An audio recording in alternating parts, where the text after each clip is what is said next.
Hello, everyone. Welcome back to another episode of Professor Davis Says, where I, Ed Davis, your social historian and professor, we explain social and historical elements of the 20th and 21st centuries. Now, remember, this whole series in April is called Pandemics of the Past. Okay, hashtag Pandemics of the Past, where we're talking about and make relevance to the COVID-19, this coronavirus, novel coronavirus 19 that we're experiencing now, with what happened the past pandemics in the 20th century here in America and globally speaking. And so, of course, the last episode we talked about the Spanish flu and how detrimental that was and the lessons we learned from the Spanish flu. This episode, we're going to be talking about the Great Depression. So what do y'all know about the Great Depression? All right, that's why I'm here. This Great Depression was a heavy hitter by the sense of it affected the globe and it affected Americans wholeheartedly, from our fiscal mobility to our living situations, also to our employment situations. All right, it was a three-tier assault on American lifestyle and American culture. And this is also from a global standpoint, okay? A few factors stuck out about the history that we can learn from this Great Depression. And of course, it started with the stock market crash of October of 1929.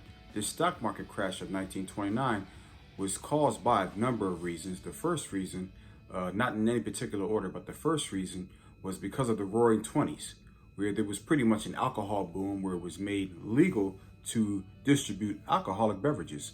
Also, of course, there was a false sense of security of people buying and spending and using up credit that they really didn't have per se, or couldn't pay back the lenders with regard to being stable. And so, of course, that led up to this Great Depression. All right. Now, we have to keep in mind that 5%, again, 5% of the U.S. population, the rich, the wealthy, owned about 33% of the money that was being reproduced. And over 60% of the U.S. population was below poverty line. So that's quite an issue.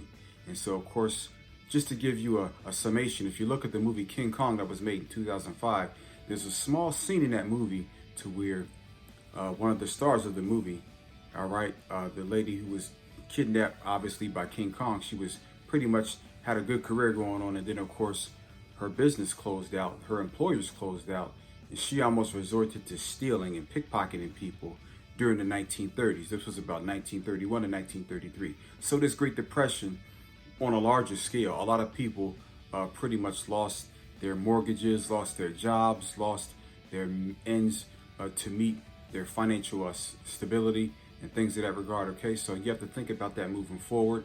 And homelessness was at a higher rate, of course, in this country. Also, suicides were at a higher rate, at this time. It put people in a poorhouse, and these are well-to-do people, well-to-do Americans.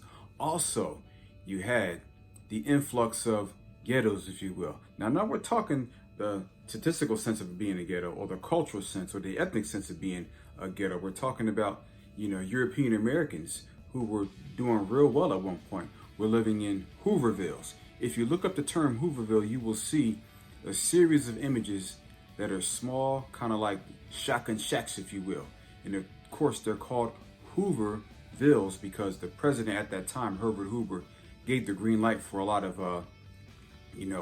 not too enterprising financial components that were a part of our American cycle during the late 1920s, early 1930s, before Franklin D. Roosevelt became president. And he was also the only four-term president in U.S. history for that reason, because he did some great things. Also was the ushering in of financial assistance, government assistance, welfare, if you will. So again, but the global pandemic that started not just in the United States, but in Europe, but it transcended across the globe. And we have to figure out those lessons from the past to help suture the wounds that we're experiencing right now as it relates to the novel coronavirus 19. Because we are up there in terms of the fiscal sense, in terms of unemployment. We all know back in 1929 throughout the 1930s, the unemployment rate was well over 15%.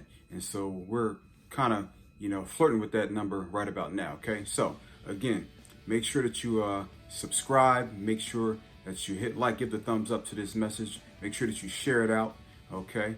And remember the hashtag, pandemics of the past. And don't forget, Professor Davis says.